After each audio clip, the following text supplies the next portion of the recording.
How's your offseason? It's been awesome, man. Super productive. Really excited about what we've been doing, and just ready to get down to Arizona.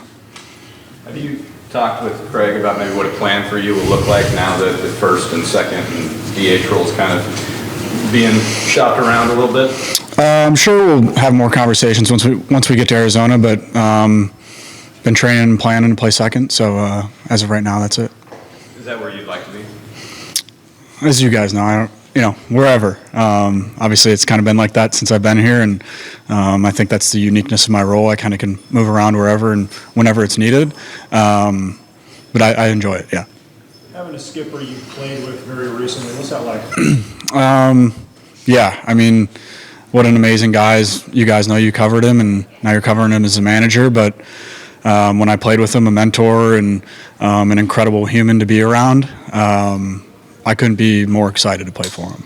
You said that the relationships are all good right now, but he hasn't had to make a decision to make anybody mad yet. when he has to go into full-blown manager mode, what's that going to be like? Just because your peers, and now it's a little bit different. Yeah, I think with that scenario, I think the respect that he's earned from the group, at least the ones that have known him, I don't think that conversation will be hard at all. How do you reflect on last year as a whole, and where do you think the next step is for this team to go deeper into the playoff? Yeah, I think frustrating end, obviously, to the season, but it's a great group. You look at the guys, our position player group, it's really, really good. It's a lot of the same faces we had last year that had some success, had some ups and downs, but again, I think having that same group and seeing what we did last year and building off of that this offseason and checking in with guys. I know guys are probably hungrier than I've ever seen. But again, I think that has to do with a lot of the same familiar guys in there, which is great. Is that familiarity get a lot of loss made of the fact that AJ hasn't added a whole lot to the roster right now? And so you think part of that coin is, does a lot need to be added to this clubhouse? No, I mean, I'm sure they have their plans about what they want to achieve by opening day. But no, I mean, the group that's in there right now is really awesome. Obviously, there are some areas we can improve on 100%, I'm sure. But no, I mean, from the group that's in there and just being with these guys this last week has been really, really awesome. I heard someone say the other day that sometimes it's not the most talented team that wins, sometimes it's the closest team that wins. Would you agree with that? And how close is this club? Yeah, I think there's a lot to that statement.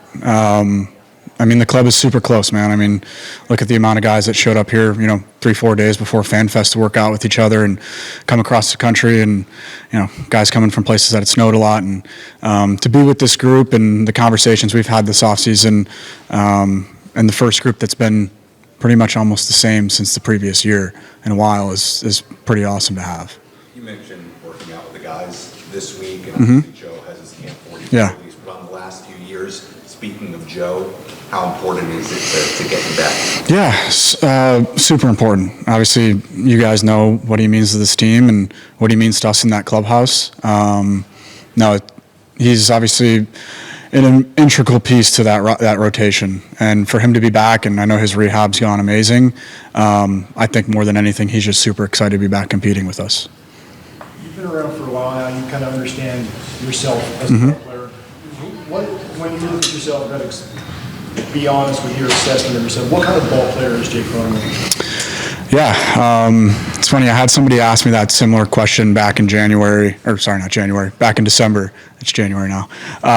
Back in December, and I never really thought about it, but I think, I look at how I show up to the field every day, the way I go about my work and the way I play on the field. And yes, it may not be the flashiest. It may not be, 30 homers or 50 doubles or this or that. But I think one thing that I did think about was, I show up to the field every night, and how am I going to be remembered? How am I performing on the field that is going to leave a lasting impact? And I think it's, the way I play. And I like to play hard. I run the bases hard, It may not be the best night at the plate, but I'm grinding my butt off up there, playing hard on defense, and I think that's kind of who I am as a player for sure.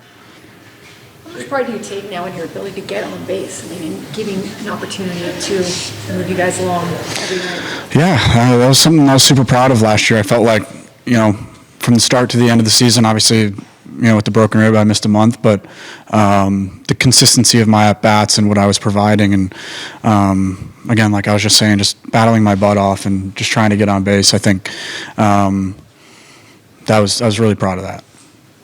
Do you think back, like, did I hit a home run with a broken rib? Like, that's impressive. Yeah, obviously that was very cool. Yeah, I mean, I wish it wasn't with a broken rib. I wish it was with a healthy rib because I wouldn't have missed 30 days. But no, I learned a lot about myself through that time that I missed, and no, you don't want things like that to happen, but everything happens for a reason.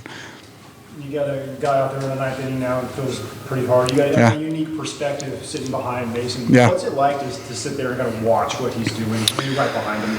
Yeah, I think watching him from afar, we could always tell there was, obviously the talent and everything is there, but to watch it in person and to see how he works day to day and how he shows up to the field is just as impressive. And obviously the person he is, and obviously you guys have only known him for a half a year, and we see a lot more than him than you guys do, but I'm super excited to see what he can do with a full year with us. Just say that. Given the track record, Jake, how important is it to have consistency in the managerial position now? Yeah, we haven't had that much here, obviously, but the guy that's in there now and the staff that he's put together and the work they've put in over the last month and a half since they've been together has been super impressive. I know just talking to the guys and talking to them, everybody's really, really excited to get to work. I know it happened a little while ago. It was our first chance to talk to you. What was your reaction when you heard that Mike was stepping down? Yeah, obviously I think surprise to a lot of people. Talked to him not too long after, and was just there for him and whatever he needed, and seems like he's in a great place now and in a kind of a developmental role with Baltimore, and couldn't be happy for him. You were here last WBC, right? You were with the Padres. Yeah. Yeah. What, with that wrinkle being thrown in, is there anything you guys learned from last time that maybe would help with the exit? How does that affect the clubhouse, I guess, that dynamic? Yeah, obviously it's at a unique time. They're in the first week of March, and depending on how far those teams go, it could be towards the end of spring training. But I think the good thing is, again, the familiarity with the group. But just talking to all the guys that have been here this last week, it seems like everybody's getting there within the next week or so. So to have guys there early and to be able to work even before the technical report date is will be really, really good to have that. It's become a talking point kind of nationally that the Padres window for championship is getting real close to closing. You guys hear that? What do you think? I think you can ask everybody. I'm sure you've asked other guys that question, and the answer is, we don't believe it.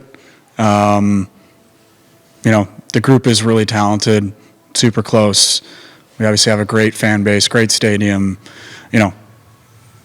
It's there, and I think it's just now for us to go out and execute it. What can you say about the fans that are buying your jerseys under the sun to support